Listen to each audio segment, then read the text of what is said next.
Good morning, students. We will study about the life of animals. The things are divided into two categories. जैसा कि हम जानते हैं कि सभी थिंग्स को दो कैटेगरीज में विभाजित किया गया है। First living things, second non living things. Living things having some characteristics. Living things की कुछ विशेषताएं होती हैं। First movement, second growth, third breathing, fourth feeding, fifth sensitivity, six reproduction. Non living things having not characteristic of living things. Non living things में living things की विशेषताएं नहीं होती हैं। नॉन लिविंग थिंग्स का अर्थ है निर्जीव। First, movement in animals. Different animals use different organs for movement, but plants are not move. सभी जानवर गति करते हैं लेकिन पौधे गति नहीं करते हैं। Some animals have legs to move, run, jump or crawls. Land animals like cow, buffalo, horse have same types of hands and legs. While mammals like monkey, squirrel hold and eat the food with their front leaves and sit on the back limbs. अर्थात स्तनधारी भोजन अपने अगले front limb से लेते हैं और पिछले पैर पे बैठते हैं। Bat is a mammal. It cannot move with its legs. It has wings to fly. चमगादड़ एक स्तनधारी है जो अपने पैरों से नहीं चलता है, अपने पंखों की सहायता से उड़ता है। Water animals are float. जल में रहने वाले जानवर तैरते हैं। Aerial animals are fly. और हवा में रहने वाले जानवर उड़ते हैं। Second, breathing of animals.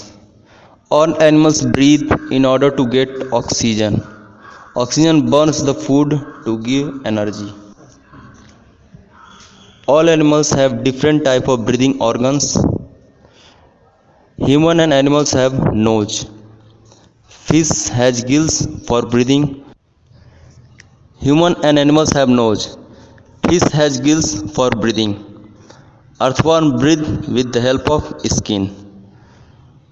Plants breathe with the help of leaves. पौधे पत्तियों की सहायता से सांस लेते हैं। Third, growth.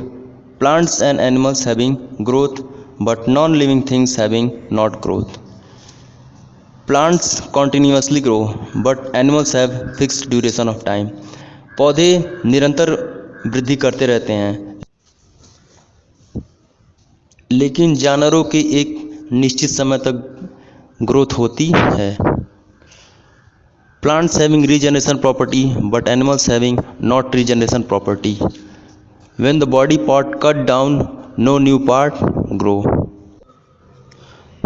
पौधों की अगर डाली टूट जाए तो वो डाली पुनः उत्पन्न हो जाती है, जबकि मनुष्यों में अगर कोई अंग कट जाए तो पुनः वो उत्पन्न नहीं होते हैं। लेकिन छिपकली एक ऐसी जानवर है जिसकी पूंछ कट जाए तो वह पुनः उत्पन्न हो जाती है। Fourth, sensitivity. Plants and animals give response to stimuli. पौधे और जानवर संवेदना प्रकट करते हैं। Some plants are gives quick response to stimulus like touch me not, sunflower, lotus, gram, arhar etc। कुछ पौधे तुरंत संवेदना प्रकट करते हैं जैसे टच मी नॉट, सूर्यमुखी, कमल, अरहर। Fourth, feeding. Plants and animals have feeding properties. Animals and humans are depend on plants. Plants are autotrophs. पौधे अपना भोजन कार्बन डाइऑक्साइड, सूर्य के प्रकाश, पानी और क्लोरोफिल की सहायता से बनाते हैं। सूर्य पौधों और जानवर दोनों के लिए ऊर्जा का स्रोत है। फिफ्थ, रिप्रोडक्शन, प्रजनन। Plants and animals reproduction occurs. Animals and human give young ones, birds and insects laying eggs. जानवर और मानव अपने जैसे बच्चों को पैदा करते हैं, लेकिन पक्षी और कीड़े अंडे देते हैं. In plants, reproduction occurs in different types as first by seeds, second by nursery, third by budding, fourth by stem cutting, fifth by roots, sixth by leaves, seventh by tissue culture. First by seeds, बीज के द्वारा. Second by nursery, nursery अर्थात छोटे छोटे पौधों के द्वारा नए पौधे बनते हैं. थर्ड बाय बर्डिंग, बर्डिंग का अर्थ है कली, नए बर्ड्स बनते हैं और उससे नए पौधे बन जाते हैं. फोर्थ बाय स्टेम कटिंग, हम उसके तने को काट करके उस तने से नए पौधे बनाते हैं. बाय रूट्स, जड़ों के द्वारा, जड़ों को काट करके उनके जड़ को हम जब लगा देते हैं तो उन जड़ से नए पौधे उत्पन्न हो जाते हैं. पत्तियों के द्वारा, ब्रायोफिल्लम एक पौधा होता है जिसकी पत्तियों से नए पौधे बन जाते हैं. मॉडर्न टेक्नोलॉजी में टिश्यू कल्चर को लाया गया है. टिश्यू कल्चर को ऊतक संवर्धन कहते हैं, जिसमें हम पेट्री डिश में टिश्यू कल्चर में पौधों का ग्रोथ कराते हैं.